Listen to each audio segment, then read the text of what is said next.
प्रधानमंत्री नरेंद्र मोदी मन की बात कार्यक्रम का 83वां संस्करण करने वाले हैं और नए कोरोना वेरिएंट ओमिक्रॉन पर कर सकते हैं चर्चा। मेरे प्यारे देशवासियों, नमस्कार। आज हम एक बार फिर मन की बात के लिए एक साथ जुड़ रहे हैं। 2 दिन बाद दिसंबर का महीना भी शुरू हो रहा है और दिसंबर आते ही साइकोलॉजिकली हमें ऐसा ही लगता है कि चलिए भाई, साल पूरा हो गया, ये साल का आखिरी महीना है और नए साल के लिए ताने बाने बुनना शुरू कर देते हैं। इसी महीने नेवी डे और आर्म्ड फोर्सेस फ्लैग डे भी देश मनाता है। हम सबको मालूम है 16 दिसंबर को 1971 के युद्ध का स्वर्णिम जयंती वर्ष भी देश मना रहा है। मैं इन सभी अवसरों पर देश के सुरक्षा बलों का स्मरण करता हूं, हमारे वीरों का स्मरण करता हूं और विशेष रूप से ऐसे वीरों को जन्म देने वाली वीर माताओं का स्मरण करता हूं। हमेशा की तरह इस बार भी मुझे नमो ऐप पर, माई गॉव पर आप सबके ढेर सारे सुझाव भी मिले हैं। आप लोगों ने मुझे अपने परिवार का एक हिस्सा मानते हुए अपने जीवन के सुख दुख भी साझा किए हैं। इसमें बहुत सारे नौजवान भी हैं, छात्र छात्राएं हैं। मुझे वाकई बहुत अच्छा लगता है कि मन की बात का हमारा ये परिवार निरंतर बड़ा तो हो ही रहा है, मन से भी जुड़ रहा है और मकसद से भी जुड़ रहा है और हमारे गहरे होते रिश्ते हमारे भीतर निरंतर सकारात्मकता का एक प्रवाह प्रवाहित कर रहे हैं। मेरे प्यारे देशवासियों, मुझे सीतापुर के ओजस्वी ने लिखा है कि अमृत महोत्सव से जुड़ी चर्चाएं उन्हें खूब पसंद आ रही हैं। वो अपने दोस्तों के साथ मन की बात सुनते हैं और स्वाधीनता संग्राम के बारे में काफी कुछ जानने का, सीखने का लगातार प्रयास कर रहे हैं।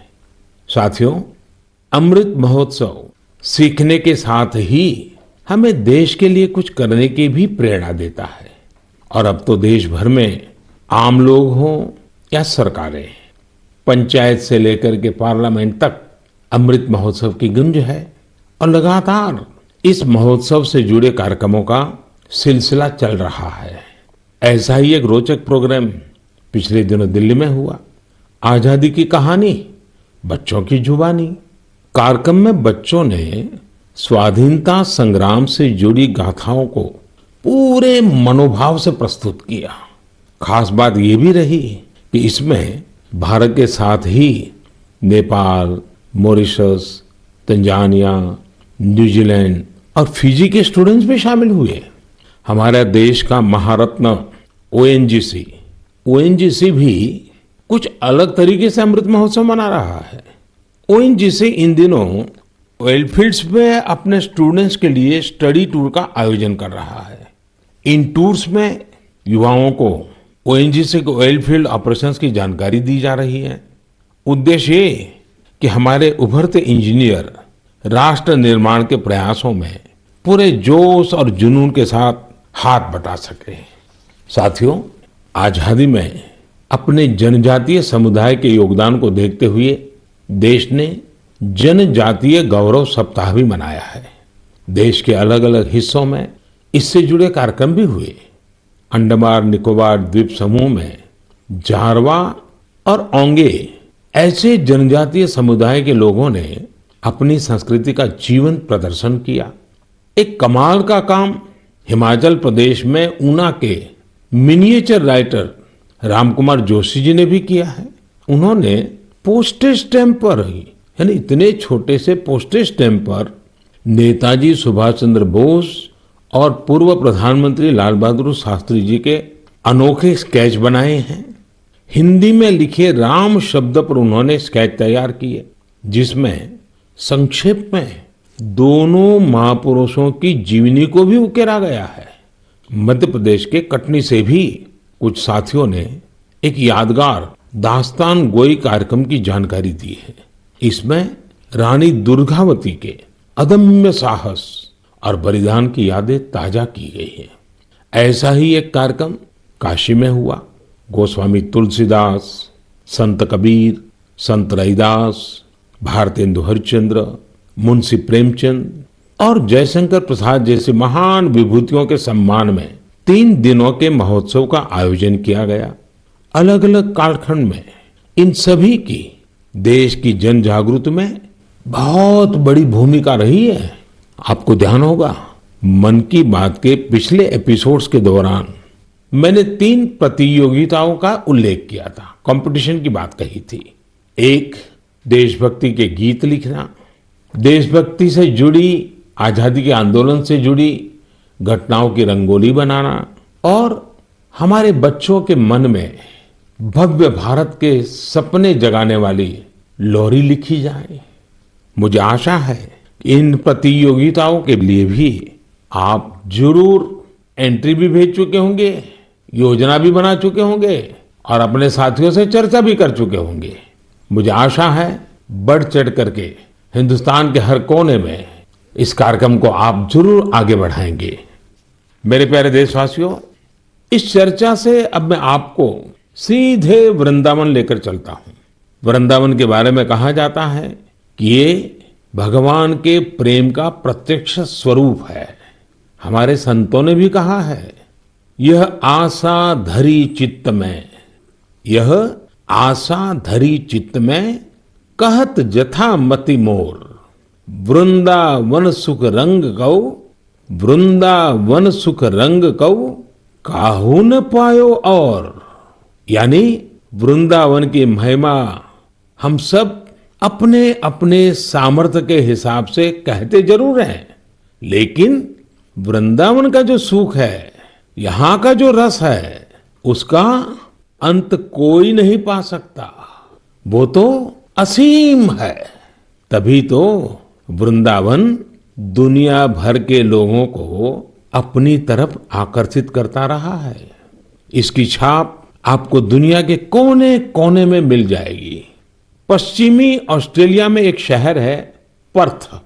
क्रिकेट प्रेमी लोग इस जगह से भली भांति परिचित होंगे, क्योंकि पर्थ में अक्सर क्रिकेट मैच होते रहते हैं। पर्थ में एक सेक्रेड इंडिया गैलरी, इस नाम से एक आर्ट गैलरी भी है। यह गैलरी स्वान वैली के एक खूबसूरत क्षेत्र में बनाई गई है और ये ऑस्ट्रेलिया की एक निवासी जगत तारिणी दासी जी के प्रयासों का नतीजा है। जगत तारिणी जी वैसे तो है ऑस्ट्रेलिया की, जन्म भी वहीं हुआ, लालन पालन भी वहीं हुआ, लेकिन 13 साल से भी अधिक समय वृंदावन में आकर के उन्होंने बिताया। उनका कहना है कि वे ऑस्ट्रेलिया लौट तो गई, अपने देश वापस तो गई, लेकिन वो कभी भी वृंदावन को भूल नहीं पाई। इसलिए उन्होंने वृंदावन और उसका आध्यात्मिक भाव से जुड़ने के लिए ऑस्ट्रेलिया में ही वृंदावन खड़ा कर दिया। अपनी कला को ही एक माध्यम बना करके एक अद्भुत वृंदावन उन्होंने बना लिया। यहाँ आने वाले लोगों को कई तरह की कलाकृतियों को देखने का अवसर मिलता है। उन्हें भारत के सर्वाधिक प्रसिद्ध तीर्थस्थलों वृंदावन, नवाद्वीप और जगन्नाथपुरी की परंपरा और संस्कृति की झलक देखने को मिलती है। यहाँ पर भगवान कृष्ण के जीवन से जुड़ी कई कलाकृतियां भी प्रदर्शित की गई हैं। एक कलाकृति ऐसी भी है जिसमें भगवान कृष्ण ने गोवर्धन पर्वत को अपनी छोटी उंगली पर उठा रखा है, जिसके नीचे वृंदावन के लोग आश्रय लिए हुए हैं। जगत तारिणी जी का यह अद्भुत प्रयास वाकई हमें कृष्ण भक्ति की शक्ति का दर्शन कराता है। मैं उन्हें इस प्रयास के लिए बहुत बहुत शुभकामनाएं देता हूं। मेरे प्यारे देशवासियों, अभी मैं ऑस्ट्रेलिया के पर्थ में बने वृंदावन के विषय में बात कर रहा था। ये भी एक दिलचस्प इतिहास है कि ऑस्ट्रेलिया का एक रिश्ता हमारे बुंदेलखंड के झांसी से भी है। दरअसल झांसी की रानी लक्ष्मीबाई जब ईस्ट इंडिया कंपनी के खिलाफ कानूनी लड़ाई लड़ रही थी, तो उनके वकील थे जॉन लैंग। जॉन लैंग मूल रूप से ऑस्ट्रेलिया के ही रहने वाले थे। भारत में रहकर उन्होंने रानी लक्ष्मीबाई का मुकदमा लड़ा था। हमारे स्वतंत्रता संग्राम में झांसी और बुंदेलखंड का कितना बड़ा योगदान है, ये हम सब जानते हैं। यहाँ रानी लक्ष्मीबाई और झलकारी बाई जैसी वीरांगनाएं भी हुई और मेजर ध्यानचंद जैसे खेल रत्न भी इस क्षेत्र ने देश को दिए हैं। साथियों, वीरता केवल युद्ध के मैदान में ही दिखाई जाए ऐसा जरूरी नहीं होता। वीरता जब एक व्रत बन जाती है और उसका विस्तार होता है तो हर क्षेत्र में अनेकों कार्य सिद्ध होने लगते हैं। मुझे ऐसी ही वीरता के बारे में श्रीमती ज्योत्सना ने चिट्ठी लिखकर बताया है। जालौन में एक पारंपरिक नदी थी, नून नदी। नून यहाँ के किसानों के लिए पानी का प्रमुख स्रोत हुआ करती थी, लेकिन धीरे धीरे नून नदी लुप्त होने की कगार पर पहुंच गई। जो थोड़ा बहुत अस्तित्व इस नदी का बचा था उसमें वो नाले में तब्दील हो रही थी। इससे किसानों के लिए सिंचाई का भी संकट खड़ा हो गया था। जालौन के लोगों ने स्थिति को बदलने का बीड़ा उठाया। इसी साल मार्च में इसके लिए एक कमेटी बनाई गई। हजारों ग्रामीण और स्थानीय लोग स्वतः स्फूर्त इस अभियान से जुड़े। यहाँ की पंचायतों ने ग्रामीणों के साथ मिलकर काम करना शुरू किया और आज इतने कम समय में और बहुत कम लागत में ये नदी फिर से जीवित हो गई है। कितने ही किसानों को इसका फायदा हो रहा है। युद्ध के मैदान से अलग वीरता का ये उदाहरण हमारे देशवासियों की संकल्प शक्ति को दिखाता है और ये भी बताता है कि अगर हम ठान ले तो कुछ भी असंभव नहीं है। और तभी तो मैं कहता हूं, सबका प्रयास। मेरे प्यारे देशवासियों, जब हम प्रकृति का संरक्षण करते हैं तो बदले में प्रकृति हमें भी संरक्षण और सुरक्षा देती है।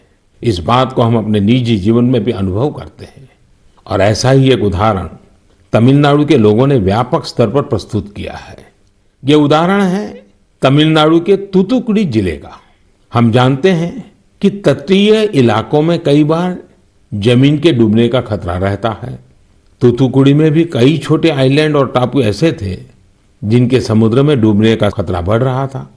यहाँ के लोगों ने और विशेषज्ञों ने इस प्राकृतिक आपदा का बचाव प्रकृति के जरिए ही खोजा।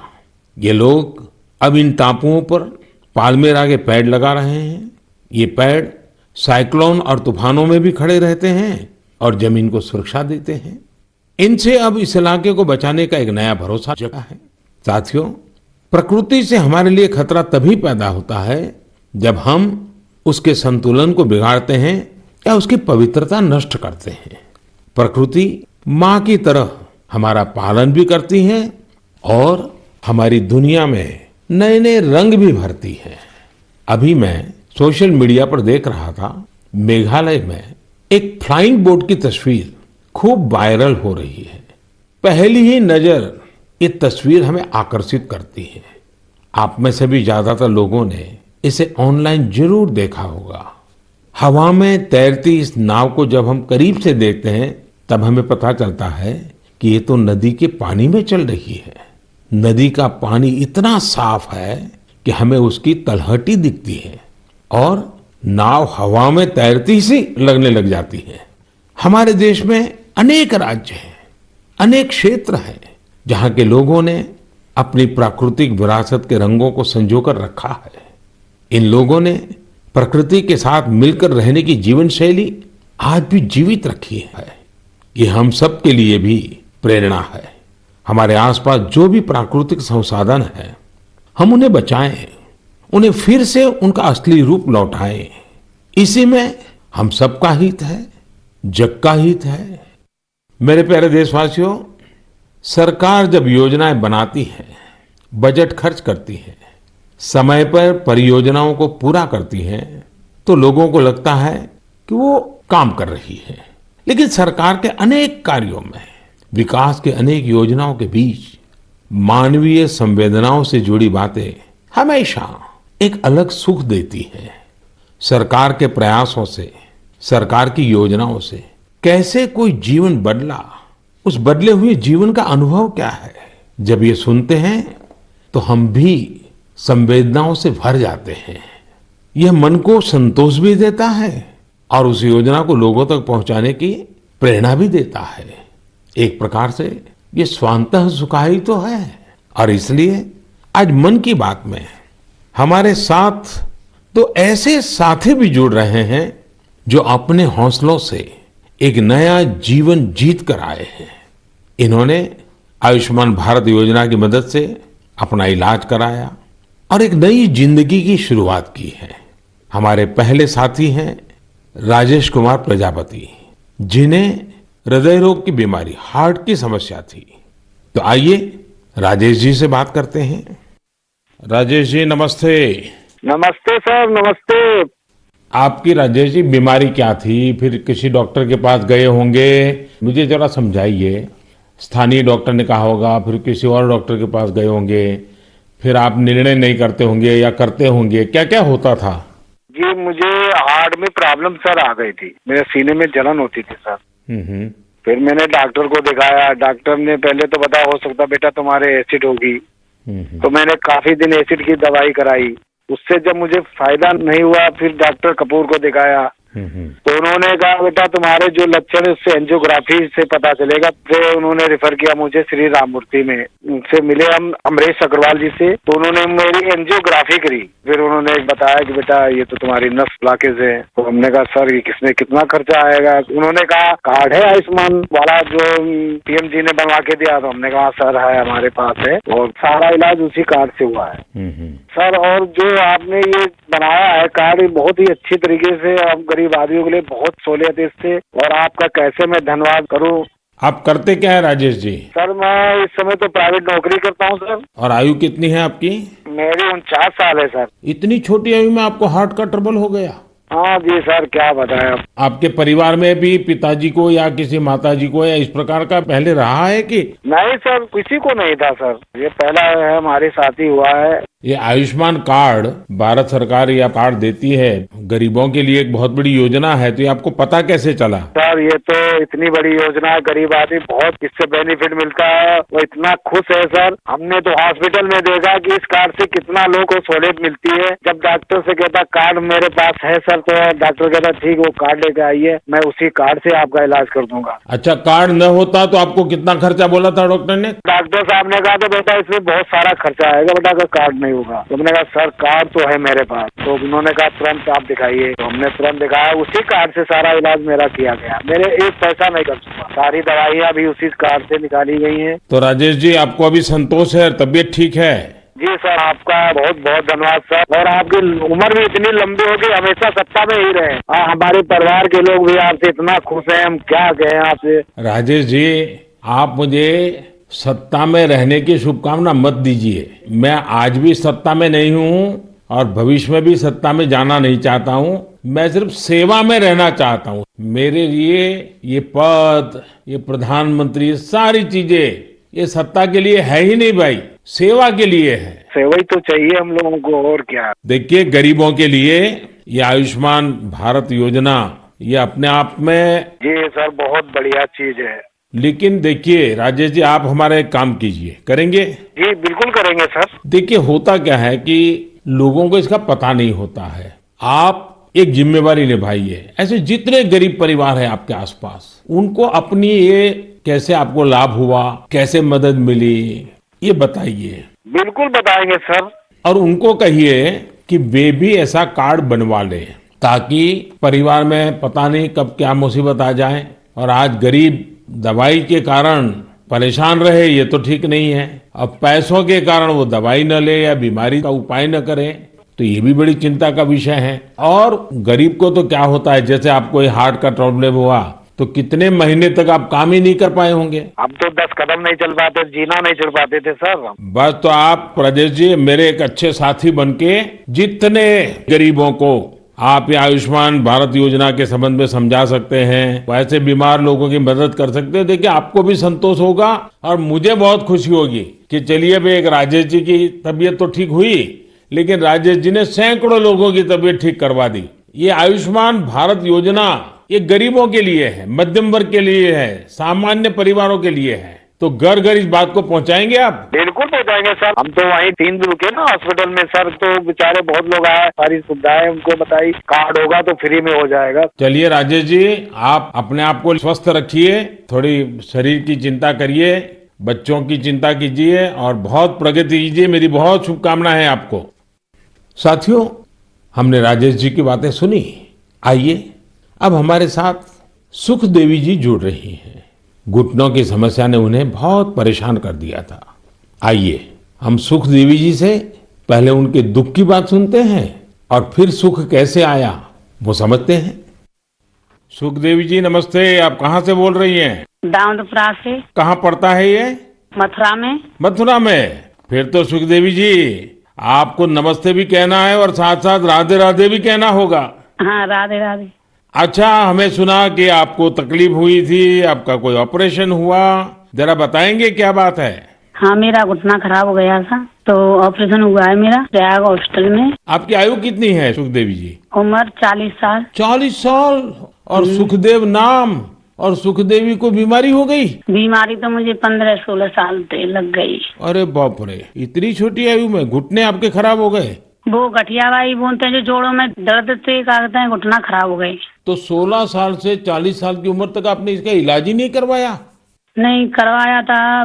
दर्द की दवाई खाते रहे, छोटे मोटे डॉक्टरों ने कहते, देसी दवाई है, वैसी दवाई है, थैला छाप डॉक्टरों ने कहते, उनसे घुटना चलवे पे ही खराब हो गई। 1-2 किलोमीटर पैदल चली मैं तो घुटना खराब हो गई मेरी। तो सुखदेव जी ऑपरेशन का विचार कैसे आया? उसके पैसों का क्या प्रबंध किया, कैसे बना ये सब? मैंने वो आयुष्मान कार्ड से इलाज करवाया है। तो आपको आयुष्मान कार्ड मिल गया था? हाँ। और आयुष्मान कार्ड से गरीबों को मुफ्त में उपचार होता है, पता था? स्कूल में मीटिंग हो रही थी, माँ से हमारे पति को पता चला तो कार्ड बनवाया मेरे नाम से। हाँ। फिर इलाज करवाया कार्ड से और मैंने कोई पैसा नहीं लगाया। कार्ड से ये इलाज हुआ है मेरा, खूब बढ़िया इलाज हुआ है। अच्छा, डॉक्टर ने पहले अगर कार्ड न होता तो कितना खर्चा बताते थे? 2.5 लाख रुपए, 3 लाख रुपए। 6-7 साल से पड़ी हूँ खाट में। जी कहती थी ये भगवान मुझे ले ले, तो मुझे नहीं जीना। 6-7 साल से खाट में थी? बाप रे बाप। हाँ। ओहो।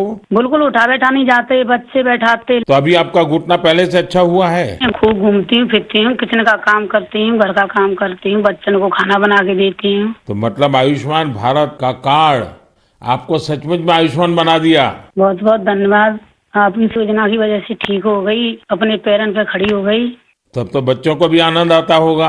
हाँ जी, बच्चों को तो बहुत भी परेशानी होती थी। अब माँ परेशान है तो बच्चा भी परेशान है। देखिए, हमारे जीवन में सबसे बड़ा सुख हमारा स्वास्थ्य ही होता है। ये सुखी जीवन सबको मिले, यही आयुष्मान भारत की भावना है। चलिए सुखदेवी जी, मेरी आपको बहुत बहुत शुभकामनाएं। फिर से एक बार आपको राधे राधे। राधे राधे, नमस्ते। मेरे प्यारे देशवासियों, युवाओं से समृद्ध हर देश में 3 चीजें बहुत मायने रखती हैं और वही तो कभी कभी युवा की सच्ची पहचान बन जाती है।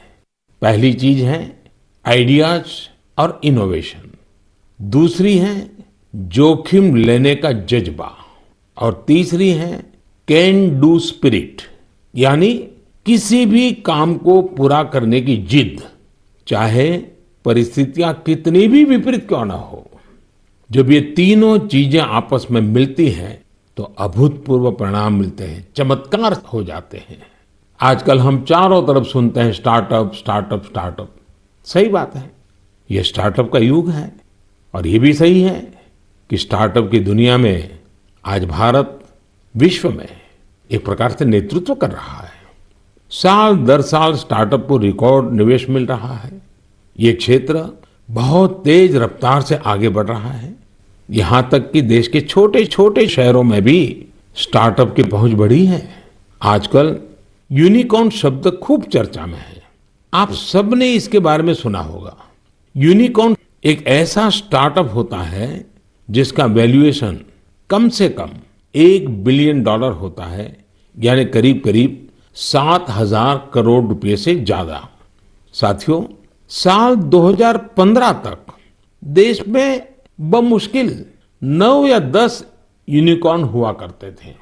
आपको ये जानकर बेहद खुशी होगी कि अब यूनिकॉर्न्स की दुनिया में भी भारत तेज उड़ान भर रहा है। एक रिपोर्ट के मुताबिक इसी साल एक बड़ा बदलाव आया है। सिर्फ 10 महीनों में ही भारत में हर 10 दिन में एक यूनिकॉर्न बना है। ये इसलिए भी बड़ी बात है क्योंकि हमारे युवाओं ने ये सफलता कोरोना महामारी के बीच हासिल की है। आज भारत में 70 से अधिक यूनिकॉर्न हो चुके हैं, यानी 70 से अधिक स्टार्टअप ऐसे हैं जो 1 बिलियन से ज्यादा के वैल्यूएशन को पार कर गए हैं। साथियों, स्टार्टअप की इस सफलता के कारण हर किसी का उस पर ध्यान गया है और जिस प्रकार से देश से विदेश से निवेशकों से उसे समर्थन मिल रहा है, शायद कुछ साल पहले उसकी कोई कल्पना भी नहीं कर सकता था। साथियों, स्टार्टअप्स के जरिए भारतीय युवा ग्लोबल प्रॉब्लम्स के समाधान में भी अपना योगदान दे रहे हैं। आज हम एक युवा मयूर पाटिल से बात करेंगे। उन्होंने अपने दोस्तों के साथ मिलकर पॉल्यूशन की प्रॉब्लम का सॉल्यूशन देने का प्रयास किया है। मयूर जी नमस्ते। नमस्ते सर जी। मयूर जी, आप कैसे हैं? बस बढ़िया सर, आप कैसे हो? मैं बहुत प्रसन्न हूँ। अच्छा, मुझे बताइए कि आज आप कुछ स्टार्टअप की दुनिया में हैं। हाँ जी। और वेस्ट में से बेस्ट भी कर रहे हैं। हाँ जी। एनवायरमेंट का भी कर रहे हैं। थोड़ा मुझे अपने बारे में बताइए, कि काम के बारे में बताइए और इस काम के पीछे आपको विचार कहाँ से आया? तो जब कॉलेज में था तभी मेरे पास मोटरसाइकिल था जिसका माइलेज बहुत कम था और एमिशन बहुत ज्यादा था। वो 2 स्ट्रोक मोटरसाइकिल था, तो एमिशन कम करने के लिए और उसका माइलेज थोड़ा बढ़ाने के लिए मैंने कोशिश चालू किया था कुछ 2011-12 में, और उसका मैंने करीब 62 किलोमीटर पर लीटर तक माइलेज बढ़ा दिया था। तो वहां से मुझे ये प्रेरणा मिली कि कुछ ऐसा चीज बनाएं जो मास प्रोडक्शन कर सकते हैं, तो बाकी बहुत सारे लोगों को उसका फायदा होगा। सो 2017-18 में हम लोगों ने उसका टेक्नोलॉजी डेवलप किया और रीजनल ट्रांसपोर्ट कॉर्पोरेशन में हम लोगों ने 10 बसेस में वो यूज किया उसका रिजल्ट चेक करने के लिए, और करीब हम लोगों ने उसका 40% एमिशन उसका कम कर दिया बसेस में। अब ये टेक्नोलॉजी जो आपने खोजी है उसका पेटेंट वगैरह करवा लिया? हाँ जी, पेटेंट हो गया। ये साल में हमें पेटेंट ग्रांट होके आ गया। और आगे इसको बढ़ाने का क्या प्लान है आपका? किस प्रकार से कर रहे हैं? जैसे बस का रिजल्ट आ गया, उसके भी सारी चीजें बाहर आ गई होगी, तो आगे क्या सोच रहे हैं? सर, स्टार्टअप इंडिया के अंदर नीति आयोग से अटल न्यू इंडिया चैलेंज जो है वहाँ से हमें ग्रांट मिला, और वो ग्रांट के बेसिस पे हम लोगों ने अभी फैक्ट्री चालू किया जहाँ पे हम एयर फिल्टर्स का मैन्युफैक्चरिंग कर सकते हैं। तो भारत सरकार की तरफ से कितना ग्रांट मिला आपको? 90 लाख। 90 लाख। और उससे आपका काम चल गया? हाँ, अभी तो चालू हो गया है, प्रोसेस में है। आप कितने दोस्त मिलकर के कर रहे हैं सब? हम लोग 4 लोग हैं सर। और चारों पहले साथ में ही पढ़ते थे और उसी में से आपको एक विचार आया आगे बढ़ने का? हाँ जी, हम कॉलेज में ही थे, तो कॉलेज में हम लोगों ने ये सब सोचा, और ये मेरा आइडिया था कि मेरा मोटरसाइकिल का एटलीस्ट पोल्यूशन कम हो जाए और माइलेज बढ़ जाए। अच्छा, पोल्यूशन कम करते हैं, माइलेज बढ़ाते हैं, तो एवरेज खर्च कितना बचता होगा? सर, मोटरसाइकिल पे हम लोगों ने टेस्ट किया, उसका माइलेज होता 25 किलोमीटर पर लीटर, वो हम लोगों ने बढ़ा दिया 39 किलोमीटर पर लीटर। तो करीब 14 किलोमीटर का फायदा हुआ, और उसमें से 40% का कार्बन एमिशंस कम हो गया। और जब बसेस पे किया रीजनल ट्रांसपोर्ट कॉर्पोरेशन में, तो वहाँ पे 10% फ्यूल एफिशिएंसी इंक्रीज हुआ, और उसमें भी 35-40% एमिशंस कम हो गया। मयूर, मुझे अच्छा लगा आपसे बात करके, और आपके साथियों को भी मेरी तरफ से बधाई दीजिए कि कॉलेज लाइफ में खुद की जो समस्या थी उस समस्या का समाधान भी आपने खोजा, और अब उस समाधान में से जो रास्ता चुना उसने पर्यावरण की समस्या को एड्रेस करने के लिए आपने बीड़ा उठाया। और ये हमारे देश के युवाओं का ये सामर्थ्य ही है कि कोई भी बड़ी चुनौती उठा लेते हैं और रास्ते खोज रहे हैं। मेरी तरफ से आपको बहुत शुभकामनाएं हैं। बहुत बहुत धन्यवाद। Thank you sir, thank you. साथियों, कुछ सालों पहले यदि कोई कहता था कि वो बिजनेस करना चाहता है या एक कोई नई कंपनी शुरू करना चाहता है, तब परिवार के बड़े बुजुर्ग का जवाब होता था, तुम नौकरी क्यों नहीं करना चाहते? नौकरी करो ना भाई। अरे नौकरी में सिक्योरिटी होती है, सैलरी होती है, झंझट भी कम होती है। लेकिन आज यदि कोई अपनी कंपनी शुरू करना चाहता है तो उसके आसपास के सभी लोग बहुत उत्साहित होते हैं और इसमें उसका पूरा सपोर्ट भी करते हैं। साथियों, भारत की ग्रोथ स्टोरी का यह टर्निंग पॉइंट है, जहां अब लोग सिर्फ जॉब सीकर्स बनने का सपना नहीं देख रहे, बल्कि जॉब क्रिएटर्स भी बन रहे हैं। इससे विश्व मंच पर भारत की स्थिति और मजबूत बनेगी।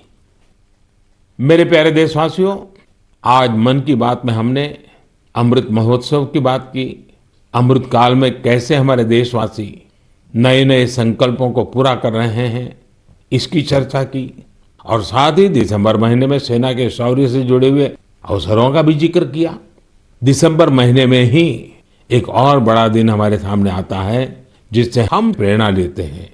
ये दिन है 6 दिसंबर को बाबा साहब आम्बेडकर की पुण्यतिथि। बाबा साहब ने अपना पूरा जीवन देश और समाज के लिए, अपने कर्तव्यों के निर्वहन के लिए समर्पित किया था। हम देशवासी ये कभी न भूलें कि हमारे संविधान की मूल भावना, हमारा संविधान हम सभी देशवासियों से अपने अपने कर्तव्यों के निर्वहन की अपेक्षा करता है। तो आइए हम भी संकल्प लें कि अमृत महोत्सव में हम कर्तव्यों को पूरी निष्ठा से निभाने का प्रयास करेंगे। यही बाबा साहब के लिए हमारी सच्ची श्रद्धांजलि होगी। साथियों, अब हम दिसंबर महीने में प्रवेश कर रहे हैं। स्वाभाविक है अगली मन की बात 2021 की, इस वर्ष की आखिरी मन की बात होगी। 2022 में फिर से यात्रा शुरू करेंगे और मैं हाँ आपसे ढेर सारे सुझावों की अपेक्षा करता ही रहता हूँ, करता रहूंगा। आप इस साल को कैसे विदा कर रहे हैं, नए साल में क्या कुछ करने वाले हैं, ये भी जरूर बताइए। और हाँ, ये कभी मत भूलना, कोरोना अभी गया नहीं है। सावधानी बरतना हम सबकी जिम्मेवारी है। बहुत बहुत धन्यवाद। और प्रधानमंत्री नरेंद्र मोदी के मन